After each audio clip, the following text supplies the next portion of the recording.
Leicester City 0, Arsenal 1, baby.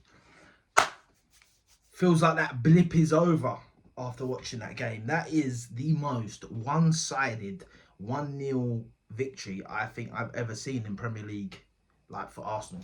I'm being honest. It was 1-0, complete and utter domination. The only thing that was lacking was more goals from us. The final third passing was a bit... the last ball, it was just that last ball, the end product just weren't there. But yeah, took Leicester until the 72nd minute to get a shot. And that's the only shot that I had in the game, and it was a far out shot that went past the post. Ramsdale always had that covered. They offered nothing. And I mean, Leicester brought on Vardy, Daka, Tielemans. They made all 5 of their subs within, like, before, like, the 80th minute. They brought all 5 subs on, I think, or something like that. And, bro, they just could not get into this game. Arsenal just kept hold of the ball. The passing was back. The past few weeks, our passing's been shit. I'll be real. Like, sloppy passing. Today, back to normal. Of course, there was a few sloppy passes in the first half. More. The second half, I felt like... the second half more. The first half, I felt like we pretty much dominated the entire half. Second half, we dominated the first 10 minutes, and then they sort of grew into the game a bit, like, but it was never getting past, like, the final third, like, of our pitch. Like, they were pressuring us in the midfield, you know, and that's due to people getting tired, stuff like that. But, like, so what happened in the game? So, yeah, a few players played exceptional. A few players played all right.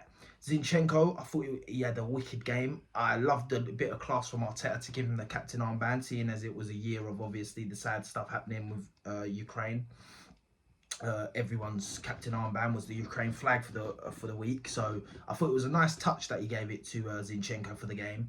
A lot of people saying Zinchenko, he was giving away the ball a lot. He's giving away the ball a lot, and listen, when you watch the game, you might see a few misplaced passes, be like, Zinchenko again. But the problem is, what people don't realise is Zinchenko recycles the ball so much, and gets hold of that ball and passes it so much that he's going to make a few errors. Like, he's done 10 passes before that with no errors, and then he makes an error, you see it. Do you know what I mean? So I think people got to lay a little bit off of Zinchenko with that. But we were on them. First half, Martinelli just weren't at the race. It's like, I don't know what happened. His end product was poor. He was doing everything but the end product. We finally got a broke through. Trossard. What a goal that was. And it's so sad that that had to be ruled out. I think, listen, I'll be honest, yeah.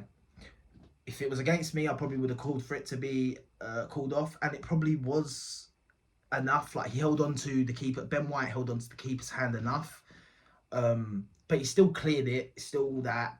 And all I'm going to say to this is, I'll accept that not being a goal and them cancelling it out, right?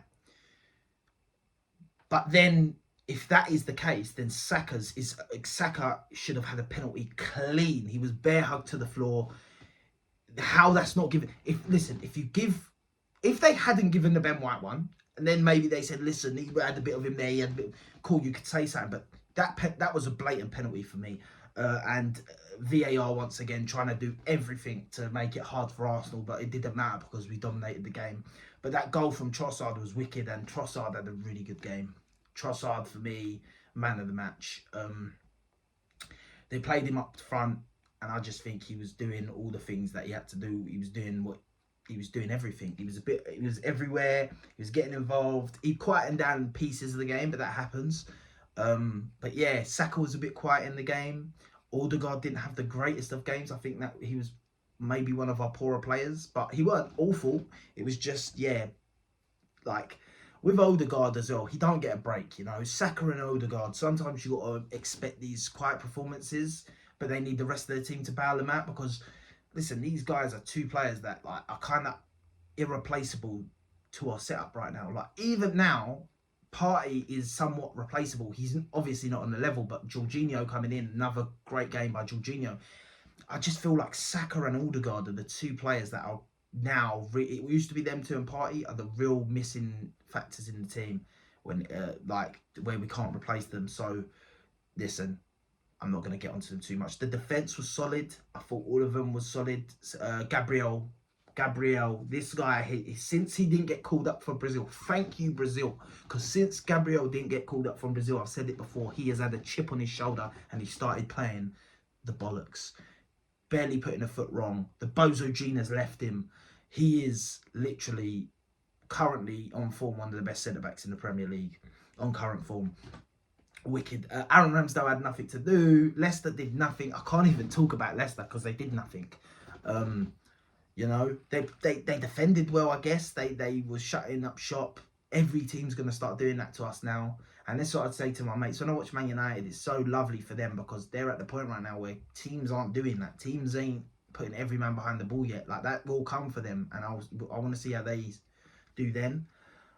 But yeah, second half, we finally get the goal. Martinelli, my guy. Yes! I'm so happy for him, man. I'm so happy for Martinelli. Got the goal last week, obviously, to get his confidence back. First half, I was like, Martinelli, man, he needs to step up in the second half. Within 2 minutes of the second half, goal. Lovely Henry-esque finish. The ball from Trossard. Yeah, he is so two-footed, it's unreal. Like, it was such a nice pass, such a nice assist from Trossard. Yeah, I think Trossard, for me, wicked signing. And I'm not going to lie, I've said it before, I'll say it again. I wanted Mudryk, but I think if you were to ask anyone right now who will benefit Arsenal this current season, this half of the year that we've got left, more Trossard or Mudryk, I think Trossard's the answer. Prem proven, him and Jorginho, the two signings that we bought in, Prem proven, have hit the ground running, and I'm not gonna lie, they've kind of saved us because without Jorginho in them in the last 2 games, Partey was back and he come on, but the other game without Jorginho, this would have been more of a struggle, you know. I think the January is looking to be quite positive right now. The transfers we made, and I know a lot of Arsenal fans were before. I was the same, but yeah. What else happened? We scored another goal. They didn't draw the lines again. I don't know what's going on. It looked a bit tight it did look a bit offside. Like, it probably was offside, but they didn't draw the lines again. What is going on? Why are these lines not getting drawn for our games? And if they are, why are you not showing us? Like, you know, I can't understand that. But Saka scored. I was gassed because of the fantasy points, but but yeah, man, I'm just happy with the 3 points. It went over to City. Obviously, I'm filming this after City have played. So City won, so they're back 2 points behind us. But we've got a game in hand on Wednesday against Everton. We need to put one back on them because they obviously beat us. The pieces of crap. So we have to get one back and go 5 points clear. And I'm not gonna lie, I feel like that Aston Villa win could be the win that we needed to win this title. I'm being honest. I don't. It's still a race. We ain't run away. We ain't won it yet. I'm not getting carried away, but it seems that ended the blip, and now we got Jesus coming back. We've got players coming back. I'm really positive for this for the rest of this season now. Europa League's obviously back. We're gonna have to manage that, but I think we can do that. We've been playing midweek games a lot of the season. I think we can do that. Yeah, but that's all for the match reaction. I'm gassed. Come on, you Gunners, man. I'm so happy to be back on winning ways, man. I wasn't used to losing again, like, and then a couple losses, a draw, and I was losing my head. But yeah, comment below your thoughts on the game. If you agree with me, if you disagree with me, like, comment, subscribe, turn your bell on, whatever that bell notification thing is. Unbiased Sports. I'm out. Peace.